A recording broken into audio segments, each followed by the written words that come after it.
Welcome to Telangana వెలుగు. నేను మీ రాజు. ఇప్పటికే రైతన్నలు యూరియా దొరకక ఆందోళన చెందుతున్నారు. ఎకరానికి 2 బస్తాలు మాత్రమే యూరియా ఇస్తామని చెప్పేసి కూడా చెప్పారు. సరే 2 బస్తాలు ఇచ్చినా కూడా చాలా మంది రైతులు ఫోన్ల విషయంలో కావచ్చు, అందరికీ స్మార్ట్ ఫోన్లు ఉండాలని చెప్పేసి గ్యారెంటీ కూడా లేదు.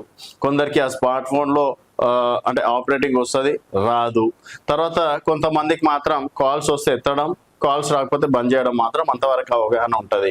సో స్మార్ట్ ఫోన్ ఉన్న వాళ్ళందరూ యూరియా యాప్ని డౌన్లోడ్ చేసుకొని దానికి సంబంధించి కొంతవరకు మిస్టేక్స్ కూడా చేసినటువంటి పరిస్థితి. ఈ తరుణంలో రేవంత్ రెడ్డి సర్కార్ గుడ్ న్యూస్ చెప్పింది.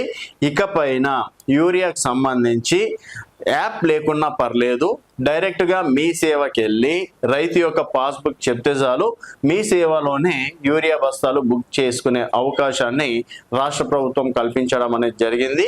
సో ఎకరాకి ఒక యూరియా బస్తాకి 10 రూపాయల చొప్పున మీ సేవ వాళ్ళు ఛార్జ్ చేస్తారని చెప్పేసి కూడా ప్రకటించడం అనేది జరిగింది. ఎందుకంటే ఈ యూరియా యాప్ వల్ల చాలా గందరగోళం ఉన్నటువంటి పరిస్థితి. సో వేరే వాళ్ళ దగ్గరికి వెళ్ళడం కావచ్చు, తర్వాత టైంకి బుక్ కాకపోవడం కావచ్చు, ఒకవేళ బుక్ చేసిన 10-15 రోజులు టైం చూపించడం కావచ్చు.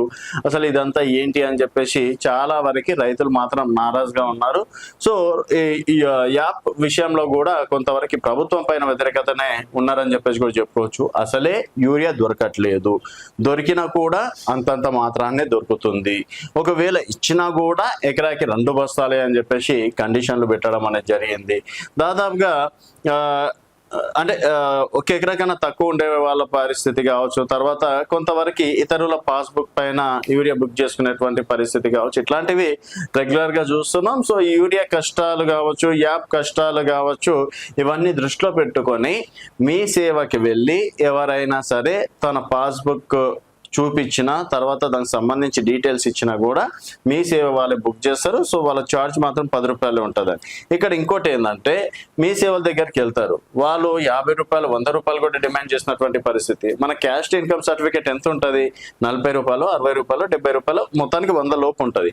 బట్ బుక్ చేసుకున్న అంటే అప్లై చేసినందుకు ఒక ధర, తర్వాత ఇంకేదో దానికి ఇంకో ధర, మొత్తానికి 100 రూపాయలు ఉన్నదానికి 200, 250, వీలైతే 300 రూపాయలు కూడా బిల్ వేస్తున్నటువంటి పరిస్థితి. సో మీ సేవలో ఎలాంటి అక్రమాలు జరుగుతున్నాయి అనేది అందరికీ తెలిసినటువంటి విషయం. జస్ట్ ఆధార్ కార్డు 100 రూపాయలు ఉంటే దానికి 300, 400 రూపాయలు తీసుకుంటున్నారు కొంతమంది మీ సేవా కేంద్రాల వద్ద. సో అధికారులు వెళ్ళి తనిఖీ చేస్తే మారువేషంలో వెళ్ళాలి. మళ్ళీ డైరెక్ట్ మేము అధికారులం అని చెప్తే వాళ్ళకి కరెక్ట్ ధర అనేది చెప్తారు. అదే మామూలుగా ఒక రైతు సామాన్య ప్రజల్లాగా వెళ్తే అసలు మీ సేవలో ఎంత దోచుకుంటున్నారు, ఒకటికి 2 ఏ విధంగా దోపిడీ జరుగుతుంది అనేది కూడా డైరెక్ట్ గా మనం చూడొచ్చు. సో ఇక్కడ మీ సేవకి వెళ్ళినా కూడా ఎగ్జాక్ట్లీ 10 రూపాయలే తీసుకుంటే మాత్రం హ్యాపీనే. ఎందుకంటే 10, 20 రూపాయలు, 30 రూపాయలు అయిపోయినా కూడా రైతు కొంతవరకు భారం తగ్గడం అనేది జరుగుతుంది. అంతేగాని ఇంకా దొరికిండ్రు కదా అని చెప్పేసి 5 బస్తాలు బుక్ చేసినాం 200 రూపాయలు, 300 రూపాయలు అని చెప్పేసి రైతుల దగ్గర ఇలాంటి పరిస్థితి ఏర్పడే అవకాశం ఉంటుంది. కాబట్టి దానికి సంబంధించి కూడా అక్కడ ఉన్నటువంటి పని, ఎందుకంటే ప్రతి గ్రామాలలో ఇప్పుడు మీ సేవ అనేది ఆల్మోస్ట్ ఉన్నాయి. కొన్ని గ్రామాలలో అయితే పెద్ద మన 2000, 3000 ఓట్ బ్యాంక్ ఉన్నటువంటి గ్రామాలలో అయితే మీ సేవ కేంద్రాలు అయితే ఉన్నాయి. అక్కడ ఉన్నటువంటి పంచాయతీ సెక్రటరియట్ కావచ్చు, సర్పంచ్లకి ఇలాంటి అవకతవకలు జరిగితే మాత్రం కొంచెం వార్నింగ్ ఇస్తే డెఫినెట్గా. వెల్కమ్ టు తెలంగాణ వెలుగు. నేను మీ రాజు. ఇప్పటికే రైతన్నలు యూరియా దొరకక ఆందోళన చెందుతున్నారు. ఎకరానికి 2 బస్తాలు మాత్రమే యూరియా ఇస్తామని చెప్పేసి కూడా చెప్పారు. సరే 2 బస్తాలు ఇచ్చినా కూడా చాలా మంది రైతులు ఫోన్ల విషయంలో కావచ్చు, అందరికీ స్మార్ట్ ఫోన్లు